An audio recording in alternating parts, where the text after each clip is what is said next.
and welcome to today's episode of the Beautiful Business Podcast, where I am joined by the wonderful Nikki Gatenby.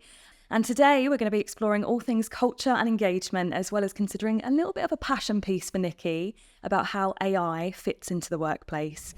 I believe the most prolific AI tool that we are going to be using in 20 years' time doesn't exist yet. It's not been invented. So no one is late to this party. We just do not know. It's up to us, really, how we get hold of this and make it work for us. Wouldn't it be wonderful if we could be our Saturday selves all day in the agency? Be that creator, be that innovator, come up with an idea and say to the AI, I've had this thought, can you see if that works? Welcome to the Beautiful Business Podcast from the Wow Company. If you're searching for the right strategies, tools, and connections to ignite your thinking and elevate your business, then join us for a fortnightly dose of inspiration. Our guests range from industry-leading agencies and cutting-edge tech pioneers to motivational speakers and executives, all offering actionable insights to help you thrive in profit and purpose. So, whether you're a growing consultancy or an agency leader, this podcast is your source of knowledge and encouragement to spark meaningful change in your business and beyond.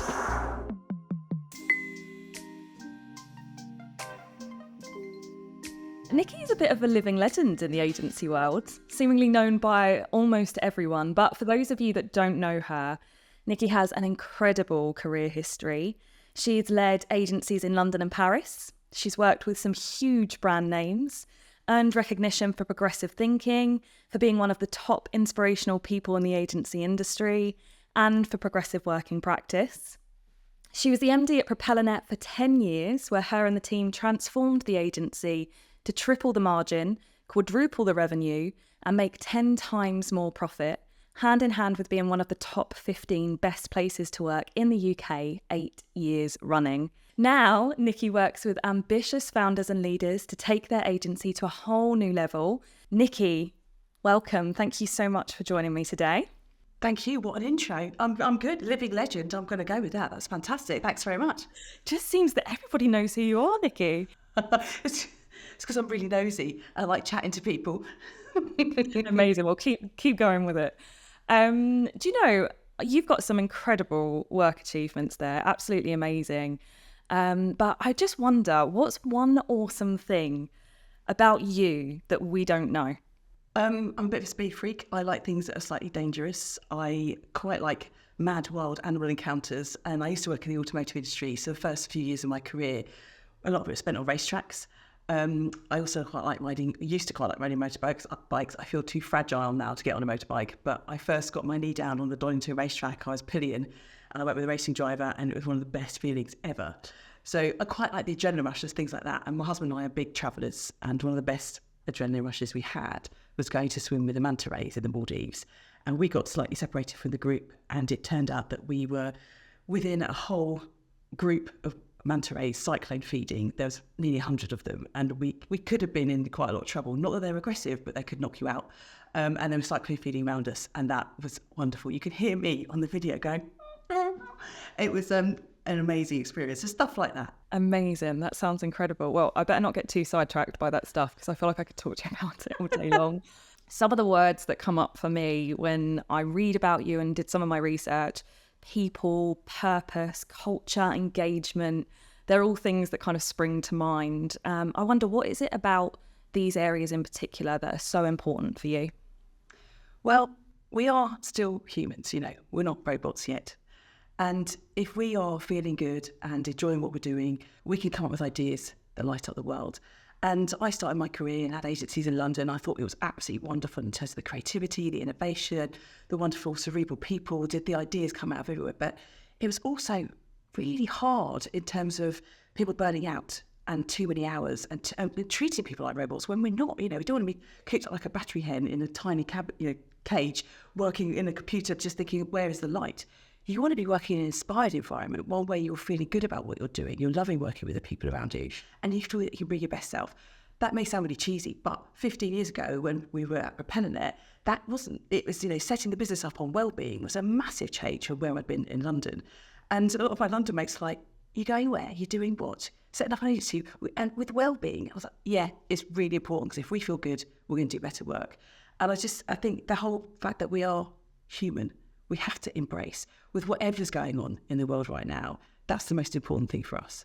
Yeah, amazing. Totally agree as well. It's one of those things, I'm glad it's more of a subject nowadays than maybe it was 15 years ago, but still an ever-changing, we're always searching for it, aren't we? Those perfect balances of work and life. And I did quite a lot of research into it because it wasn't just a feeling. I could see the evidence all around me, and I'd suffered burnout, and it's not fun. I did it twice. Once is bad enough, two is just stupid. So I never want to do this again. I never want anyone who works with me to feel like that either.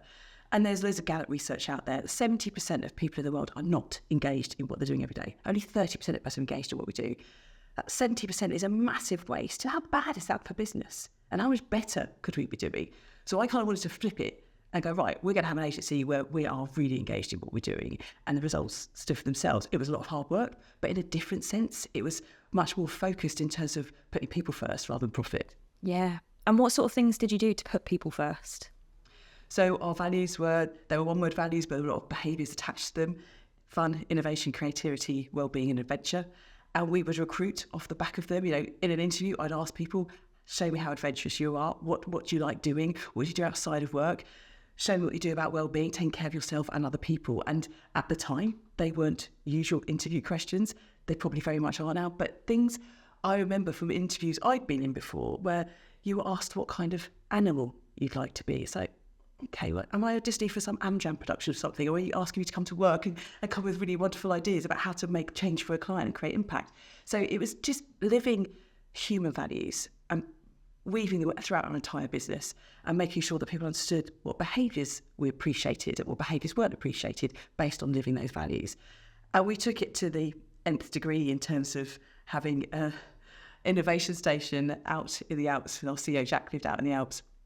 And people used to go out there, and people didn't necessarily work together day to day, and go out into the Alps, go and do some very challenging and different exercise out in the mountains with the idea of coming back with some innovative ideas as to solve something back in the agency. So we kind of really pushed the boundaries there. And then there's a whole thing about the Dream Ball machine, which lots of people may or may not know about, and I can go into more detail there too. Yeah, please do. So this was a crazy, wonderful, joyous ride where we thought, well, if people want to bring their whole selves to work, there's a lot that people do outside of work. What people do on Saturday and Sunday is often very different from what they do 9 to 5, Monday to Friday. It's a very old school way of thinking about it. But if you could be your Saturday self, if you could be the chef, the sports person, the dancer, the artist, whatever it is during your working day, just imagine how different that would feel. And this is really interesting when we come to talk about AI and robotics and that kind of stuff, because the human part of what makes us human is what's going to retain our value in the future. So if we could be our sassy selves day to day in the business, how wonderful could that be in terms of our work and the impact that we create? So we started asking people, what do you enjoy doing? What dream would you like to make come true within the business? If you can make this agency really successful, how can we help you make a dream come true? And the living manifestation of that was a Dream Ball machine. Jack found it on eBay. It's one of those old-fashioned sweet dispensers with a big glass dome at the top. And inside are the capsules, and inside each of those capsules were the names of people who'd passed their probation. Now, if we won an award or we won a new client, or just because it's sunny, because there's no walls around dreams, we would release a Dream Ball and aim to make that person's dream come true. Now, that sounds very frivolous, but my God, it got some talkability in terms of people wanting to come and work in the business, and the loyalty of the team was pretty impressive. And also, people's dreams sometimes didn't match up to what they actually wanted to do when their name came out. So when we released the first Dream Ball, we invited lots of people to the agency, including the local paper and photographers and other agencies, and we put the 20p in the machine, and the Dream Ball came down, and we hadn't tested it. And the Dream Ball, everyone was going, whoa, it was coming down. The Dream Ball got stuck. And then the photographer was going, the dream's too big for the machine, and taking photos. And it was utter chaos. Well, what a laugh. Eventually, we got the ball out of the machine, and Steve went off to Brazil to watch the World Cup. In his dream consultation with me, he talked about wanting to spend more time with otters. So these things could be very different, but it just shows the creativity of the human mind, that we have very different thoughts going on at different times. Now, what was wonderful about that was we started to think, okay, so if we can make dreams come true, that's amazing. People look at massive loyalty, lots of talkability. But let's look at how that can actually connect to the business. And what could we bring into the business that could change our direction. And there are many, many examples of this. A number of them have taken us in a direction that we had no idea we could even go in. But our PR team were very much focused on creating value for our clients, and our strategy director wanted to go more into developing tech. And we came up with loads of thoughts and ideas about what could be done. Now, Gary is a mine of information all of his own. He was very focused on developing tech tools that could help the PR and comms industry. We came up with various different ideas, stress tested them with clients, and where we got to now, cutting a very long story short, is 2 SaaS technology products, Answer the Public and Coverage Book, both now independently bigger than the agency itself. What's interesting about that is retrofitting it. Coverage books are automated coverage of all of the work that you can, all of the PR coverage you get for your clients without having to sit there and snip the coverage out of web pages and put it into PowerPoint. It automatically makes that a coverage book for you, a beautiful coverage book with all the metrics that go with it. And in our dream consultations, a lot of people said, I'd love to make this change happen in the agency. I'd love it if we could solve the problem of coverage books being such a pig to create. But the two things didn't align. In retrospect, we already had the idea, but we hadn't actually put them together. Now, there's lots of instances of things like that. But once you start asking people what problems they could solve, what they could solve in your business, you could possibly solve it across the rest of the industry, things really start to take hold. And today, we stand in a place where the agency's thriving. I'm not MD anymore, as you know, I took my exit in 2019, but it's doing great. Recovery from COVID's amazing. Coverage book is doing brilliantly, and we sold Answer the Public last year. So from asking people to kind of expand their minds, have a really good time in the business, we got great top talent. And that's incredible to be able to do in a world where 30% of people are engaged in what they're doing day in, day out. Yeah, absolutely. Purpose is just so important nowadays for people, isn't it? There's something about not wanting to just be a small cog in a big machine anymore. You know, they want to zoom out and see how they can help and how they can change. And it really sounds like you gave them the opportunity to be able to do that, which is just incredible. And kudos and congratulations for the outcome as well. That's amazing.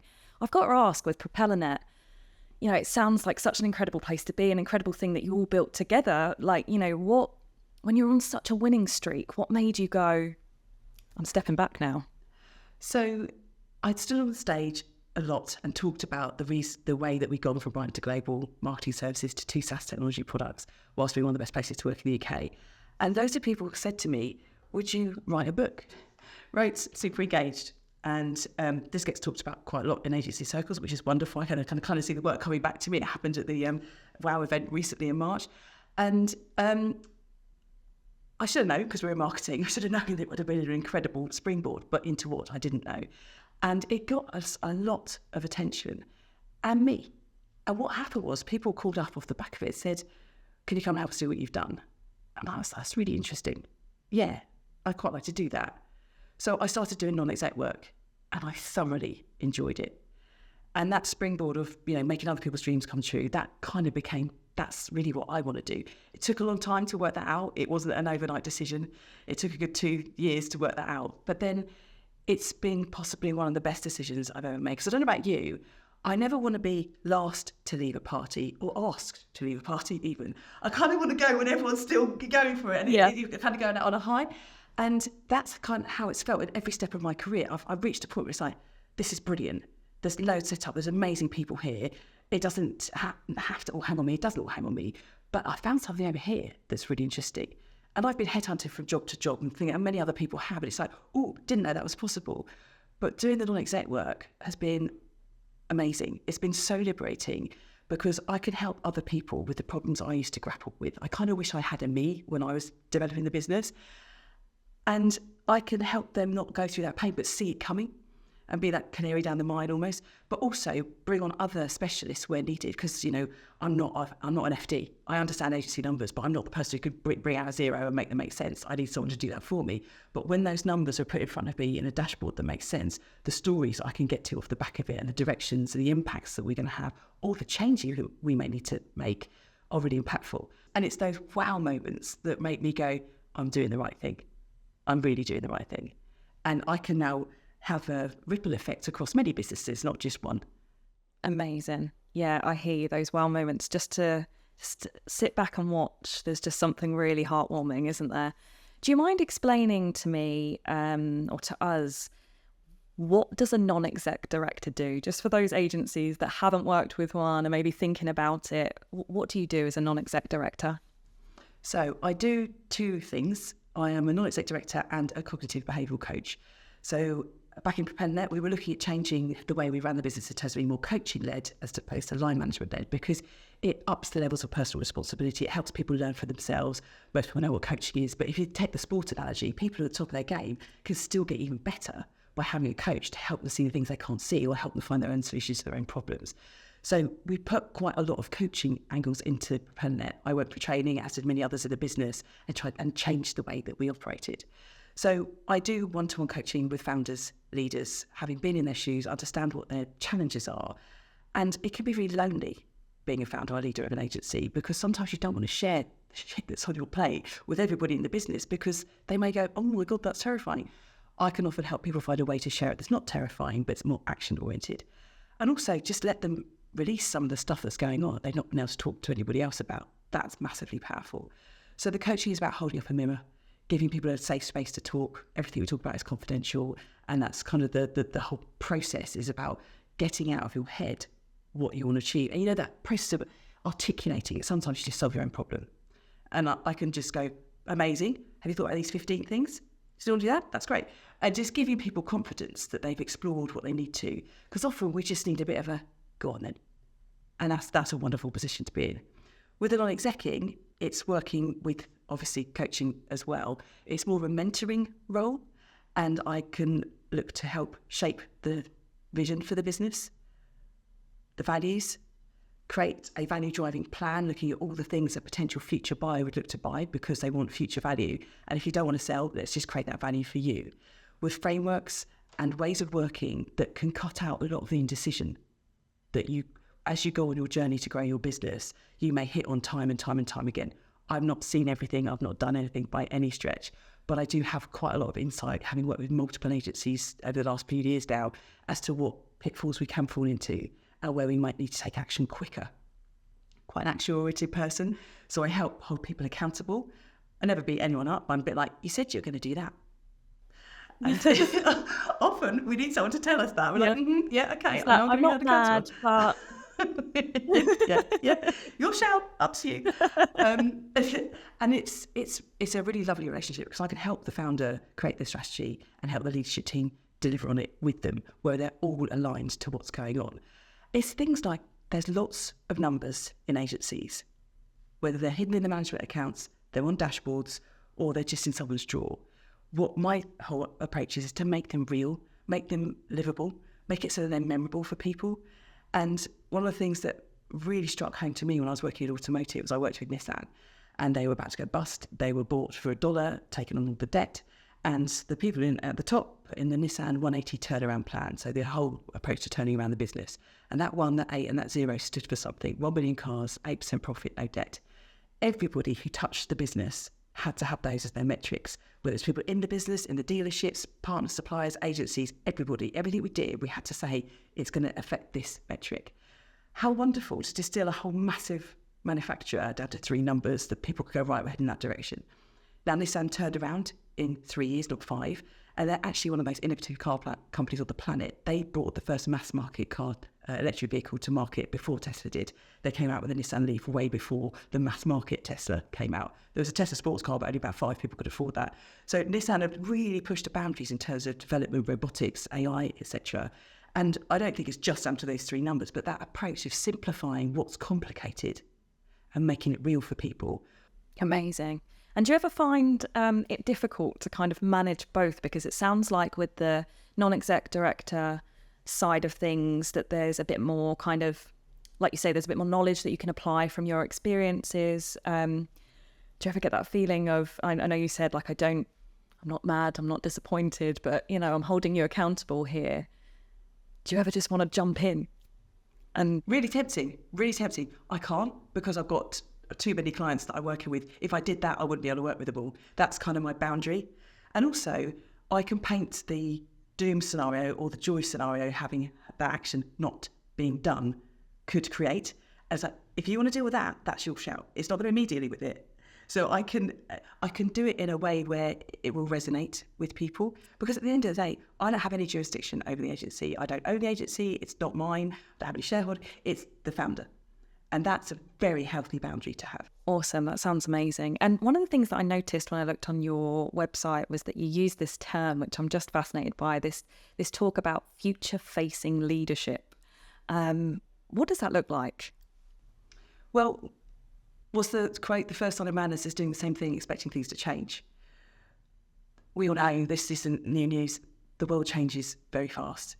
It also goes very slowly sometimes, but there's a lot of change going on. There's a lot of things to navigate.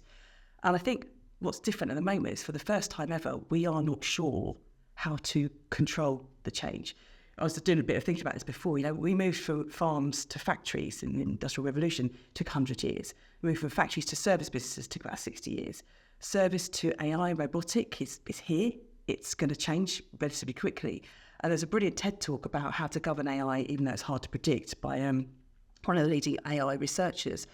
And one of the issues is no one can actually agree what AI is. So how the hell can we govern it? And if we're going to be leading businesses in a future that's uncertain, we need to be future-facing. We need to be thinking about what's going to go on ahead of us.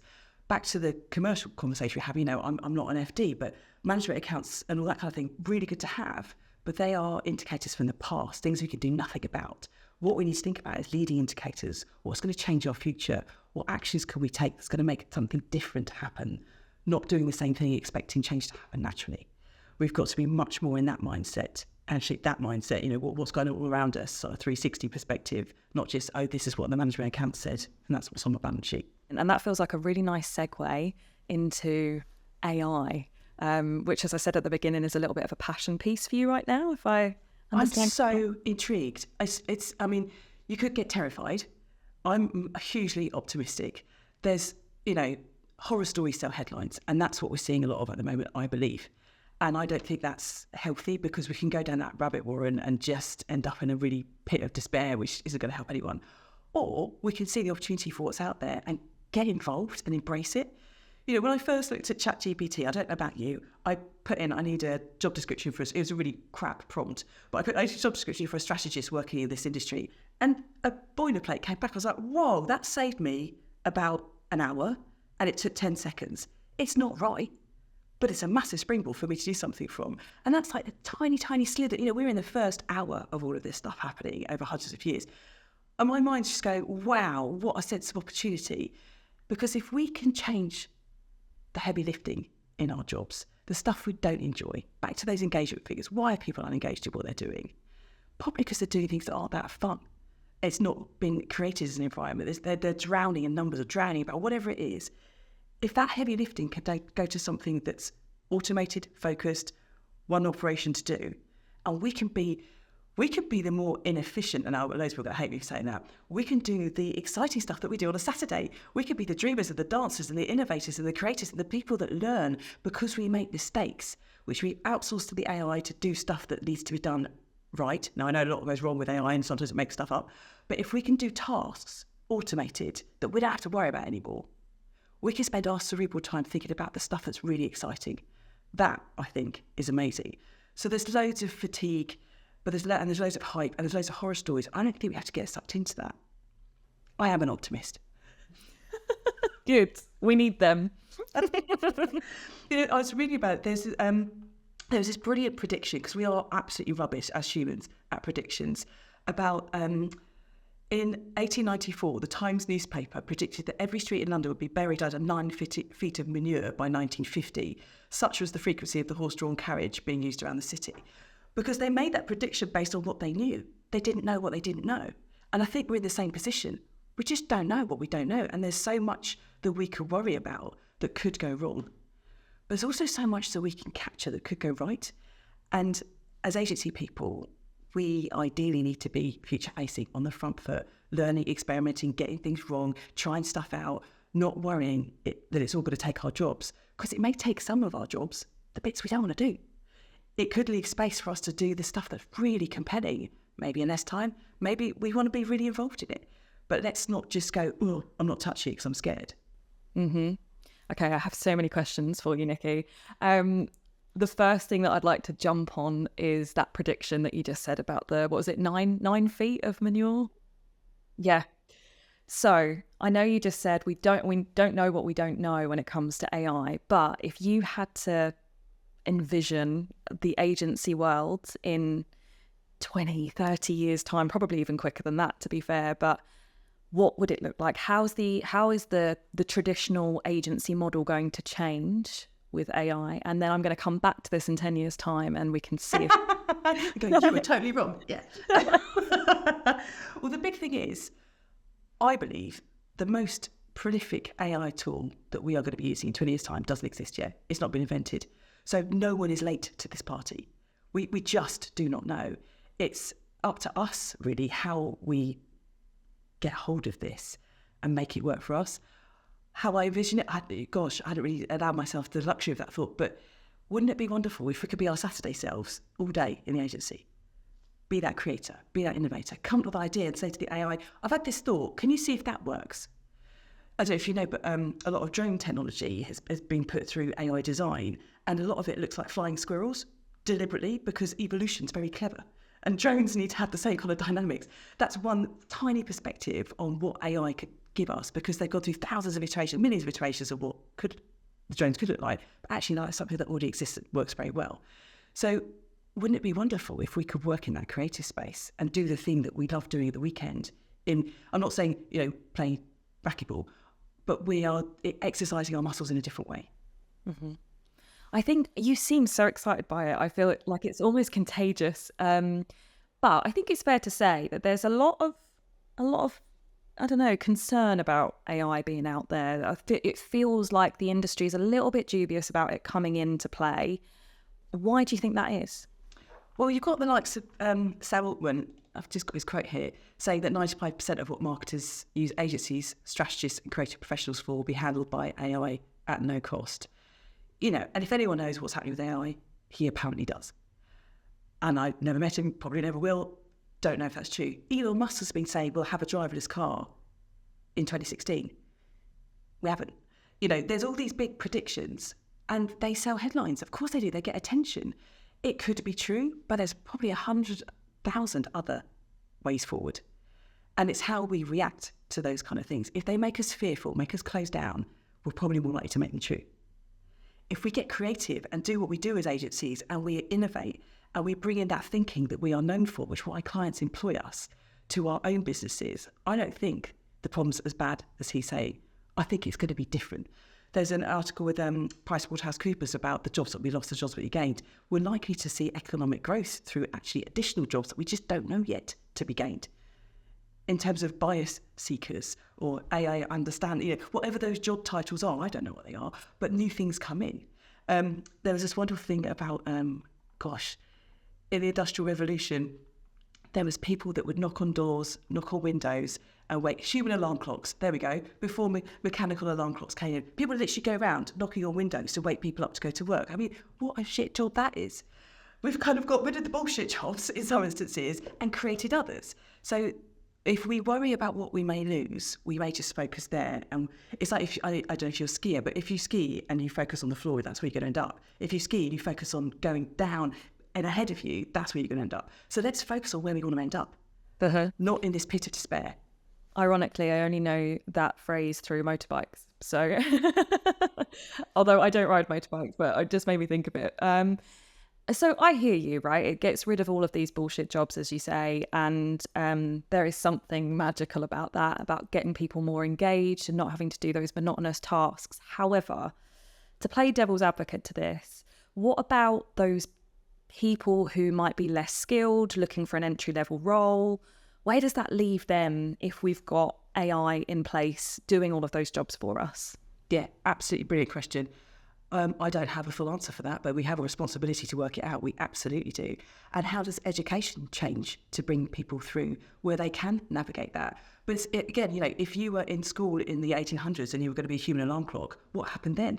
Jobs changed. You then went into a factory. You then went into the information age. We can do it. We've done it before. The challenge now is the pace, because it happened slower before. Each revolution has quickened in terms of the pace that it goes at. So you're absolutely right. Brilliant question to ask. How we get hold of it, I think that needs quite a lot of thinking about.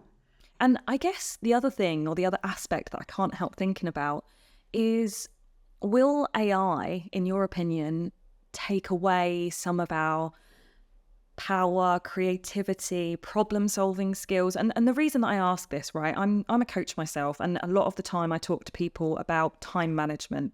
And I promote AI for time management. I promote these awesome tools that are out there where you can literally type in what you've got to get done, how many hours you've got in a day, and what the priorities are, and it churns out what your timetable should look like.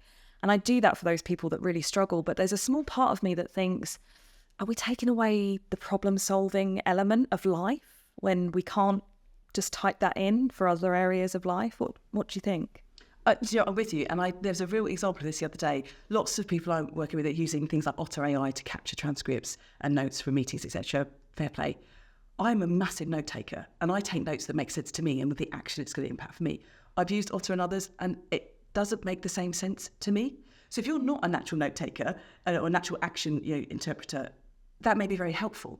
So you may lose that skill, or you may never have it in the first place. But there's other ways to tap into what you can do. What AI will do for us is, I believe, if we work in unison with it, it will help us all rise, all boats rise with the tide. And there's some studies about cancer diagnosis, and I'm going to get the stats wrong because I can't see them in front of me right this second. But when you work, if an AI can spot biopsy images, they get around 90% of them right. A human may get about 95% right. Human plus AI, 99.5%. That is an incredible differential in terms of what we can do together better. So it's about cobots and humanized AI. There's a brilliant TED talk by the guy who developed Siri, Tom Gruber. And he talks about humanistic AI. So not about how can AI be super intelligent. How can AI make us super intelligent?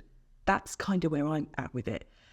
He came up with a great stat. If humans do nothing but read 24 hours a day for their entire life, they can consume 8 billion words. That's a lot of words. Today, most advanced AI are consuming 8 trillion words in 1 month of training. Now, that's incredible in terms of scope, reach, memory. And where he started going with it was treatment for Alzheimer's and loneliness and depression and real problems that we have today that we do not know how to handle. Can we treat them differently? There's a lot of progress that's needed. I was asked to do a customer satisfaction call with an AI yesterday. Possibly the weirdest experience ever. The people who set it up, I love it, I adore, I work with them on events, and they said, we're testing this AI tool. We just want to embrace it, want to learn. Absolutely, I'm bang up for that. Will you come back to us with your feedback on the event using this? It was just weird because I knew what was happening. I knew it wasn't a human. It was a little cartoon face speaking to me in a human voice, playing back to me some of the things that I'd said. Felt really patronising, very odd. And it took about 10 seconds between me saying something, hitting continue, to it going da, da, da, da, da, da, and then saying something back. I get it. I want to try this stuff. I want to experiment. I want to see what it's like. But imagine if that did feel slick. My feedback to the organisers was, I love trying it out. I'm curious about this stuff.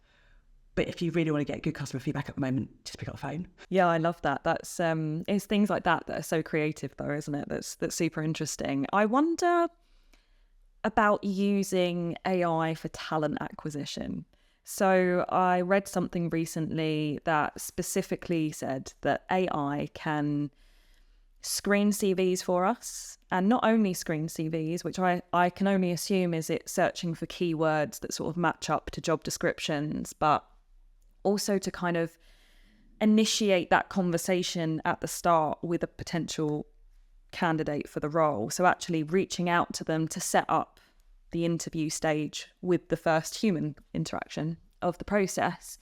And I don't know how I feel about it, if I'm honest, Nikki. It feels like something that perhaps pre-COVID could have been quite useful. I know certainly I was in a massive position where I was hiring for lots and lots of people at that time, pre-COVID, and there were too many CVs to kind of get through, and it would have been really nice to have maybe some keywords picked out. But nowadays, with the way that the workplace has changed and how much we are taking on board people and well-being, and like you said, just having your Saturday self, like what does that look like? Do you think there's a place in the workplace for AI talent acquisition? If it was as sophisticated as it could be in 5 years' time, yes. But we've got to go on a journey to get there. I don't think it's right now. Having sat down with friends over this weekend, one who's applied for a number of jobs, one that got instantly rejected faster than a Google search return. She was like, wow, that wasn't a human, was it? I was like, no. There's a lot of responsibility required in what you're feeding that AI in the first place to make those decisions. I think it was Amazon with recruitment, it might have been Google, where they had trained the AI with too many biases toward white men in terms of recruitment and searching for keywords and CVs. And they only found that out where they were rejected everybody except white men. They're like, well, what the hell's gone on here? Well, you've trained it badly. That's the kind of stuff we've got to sort out. Because if we train the AI badly, that's down to us. Yes, there's generative, there's predictive, there's intuitive. It will get better. But if we could jump over this bit that's a bit rubbish at the moment, we can't, then yeah, maybe. But we can't have, like my friend had this experience where she was rejected in a nanosecond.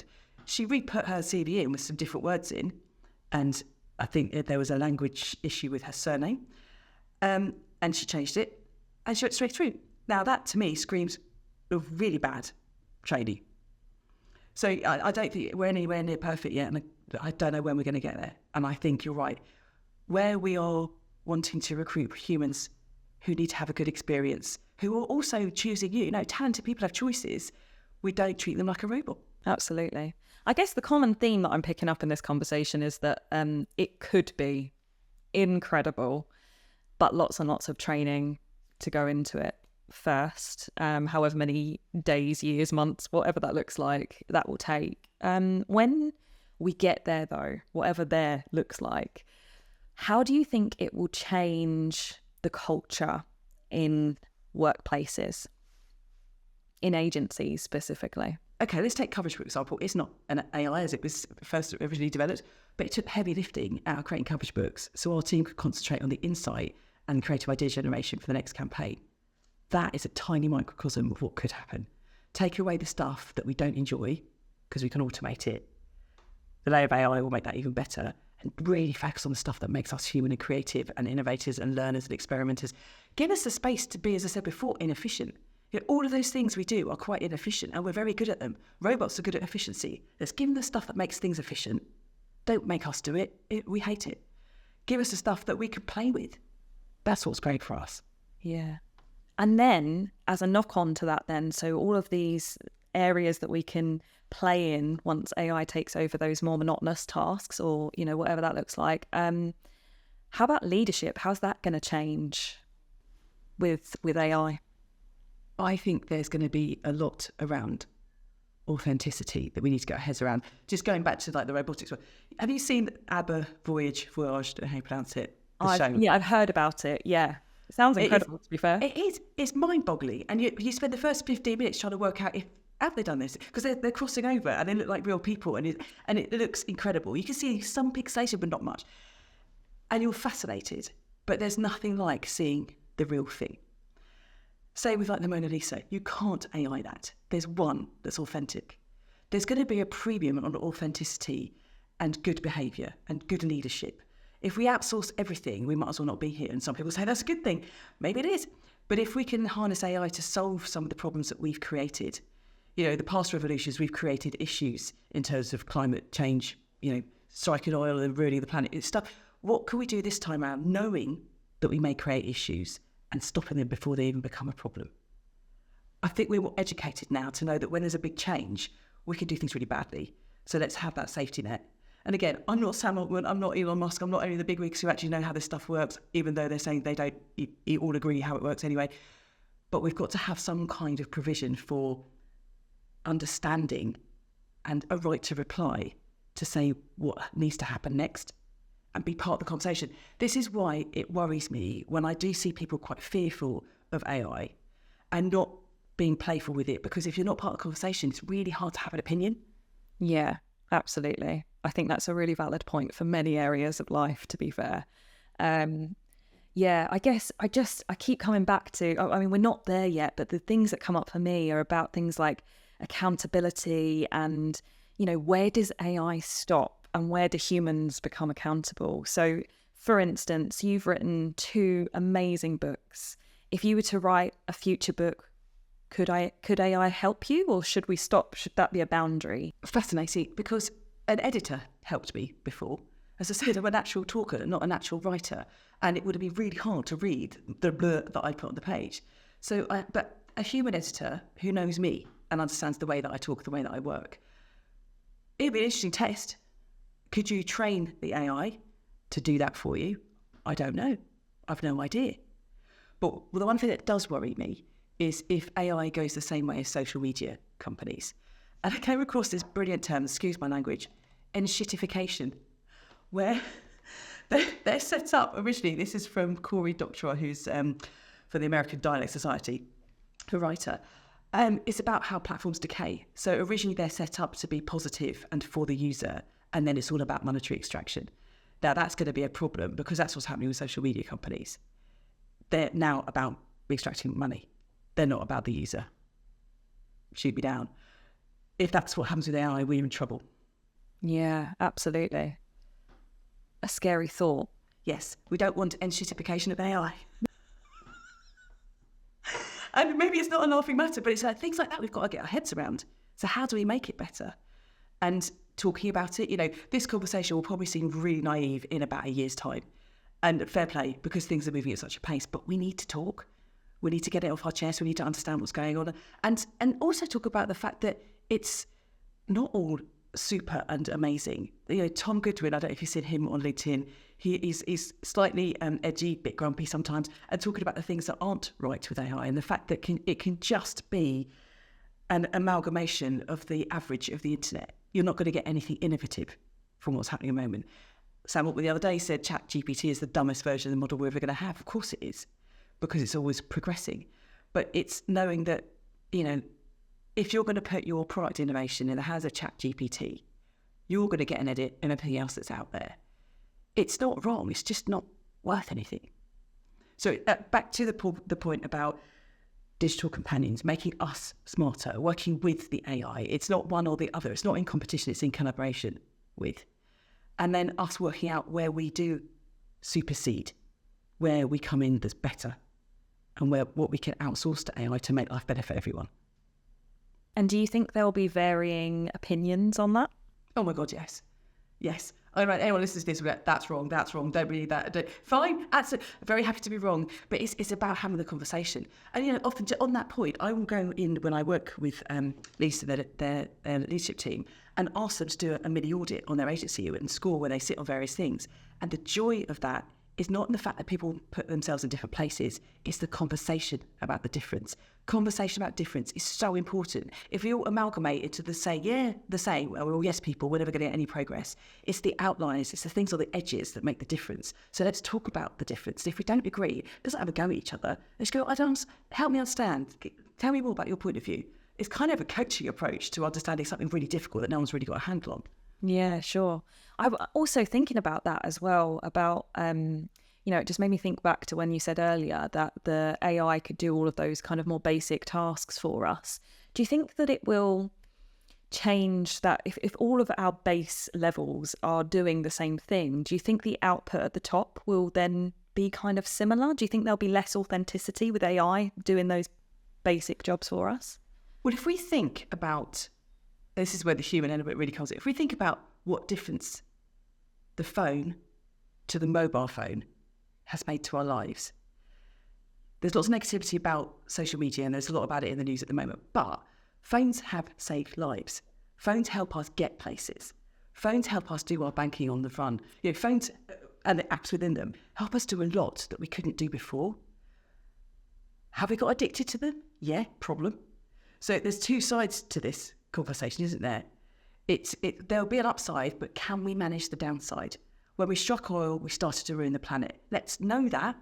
What can we do with AI to know what the upsides are and the downsides and how we manage them? That's way beyond my ability. But just to know that it's a thing and to watch out for it, I think is probably quite key.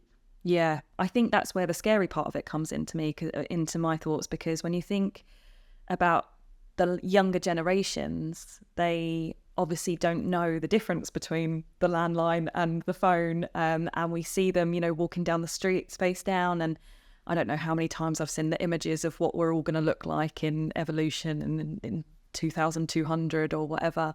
And I guess that's where the thoughts come up for me with AI, is that are we as humans capable of having those conversations and managing it effectively? And I think it very much depends on us not thinking as humans as an amalgamous mass. If we think about our Saturday sales, bit of a theme with this conversation, it's just the thing that goes on in my head, but I think it's massive. People can be vastly different. Some people just don't touch their phones on the weekend. Some people are absolutely addicted to them. What's the grayscale there? And where do we want to sit? And what abilities do we have to manage the things that are difficult for us? There's news the other day about schools in France where they're taking phones off kids and looking at the time they're using them out of school and setting tasks and challenges around getting that time down. So it's not just the time in the school, it's time out of school as well, and helping parents, because it's very easy to give a child a phone these days. I mean, I try desperately not to with our family, but it's sometimes it's like, you just need to have some time to take somewhere else. But I'd much rather be talking to them, mucking about, making cakes, whatever. It's how we take responsibility. If somebody is thinking about stepping into using AI, what would be a good first step, do you think? Do you have any advice on what would be the first step an agency or an agency leader could take? ChatGPT, just get your head around it, start using it. Beautiful AI makes beautiful presentation decks to see how much quicker it can make you. Otter, if you want to record calls, how much use that is for you is entirely up to how you do it at the moment. Claude is like a slightly different version than ChatGPT, same kind of outcome. Jasper, you could just look online and say, what AI tool can I use for X? I showed a client Midjourney the other day and they were like, oh my God. I was like, yeah, this is quite, I don't actually use Midjourney, but a lot of creative people I work with do. But then there's one called GenCraft Pro, which is really easy. I needed some Lego figures for a talk I was doing on it. I wanted a strength, a saboteur, an angel and a demon, and I wanted this to be Lego characters. There's no way I could have designed that. Stick it in GenCraft, got some amazing characters back. Thank you very much. It would have been an absolute pain in the arse for me to ask someone else to do that. And just, watch some TED Talks. There's some massively inspiring TED Talks out there at the moment about what the positive side of this bit. They've all got what the negative we need to be aware of, but what the positives could be. Because I think we need to balance out these horror stories, because horror stories, as you said, sell headlines. And it worries me that we can get addicted to that, and then we see more of that, and the algorithm serves us up more. Let's get AI to solve the problem of algorithms serving us rubbish. Yes, please, let's do that. Yeah, there's a definite shift in mindset, right? So rather than viewing AI with a negative mindset, having that positive spin on it, you're automatically going to find some areas, maybe not all the areas, but some areas to take away that could be beneficial or useful for the agency. And maybe to really dumb it down, I don't know about you, I'm a bit of a foodie and I love going into foreign supermarkets going, I have no idea what that is, but I'm going to buy it because it looks hilarious. Or on a menu, I don't know what it is, but I'm going to ask. I want to try something new because it's all experimentation. There's a lot more at stake with AI, clearly. But if we are not in that experimentation mindset, we're going to close down. And that's possibly where the bigger danger lies. Yeah, absolutely. Great. Well, that is awesome advice. Thank you so much. Okay, so I think it's really important. We are the Beautiful Business podcast. So I really would love to know what beautiful business means to you, Nikki Gatenby. So it's really easy. We wrote the book on it, myself, colleagues Tim as Neil. It's about making money, creating impact and being a force for good whilst having a right laugh. Because, if we don't laugh every day, I think there's something going severely wrong. And that's what we've got to hold dear. Laughter predates language. It's how we communicate. Yes, amazing. So beautiful business means lots of laughter is what I'm actually hearing there. Whilst you're making money, creating impact and being a force for good. Yes. Absolutely. Yes. Very important stuff. Nikki, it has been amazing to chat to you today. Thank you so much for all of your insights, advice, thoughts on AI. And it's been awesome to hear about your history and how you're kind of building what you've built so far. So thank you so much for joining us today, and good luck with everything. Let's meet up in a year and see how AI is going, shall we? See how much that was hilarious. Yeah, and how much actually came true. Thanks, Chloe. It's been great. Thank you for listening to the Beautiful Business podcast. If you've enjoyed this episode, then please remember to subscribe and leave us a review. For more advice and practical tips on what it's really like to build a beautiful business, visit our content hub at wowco.uk/hub or check out the link in the show notes.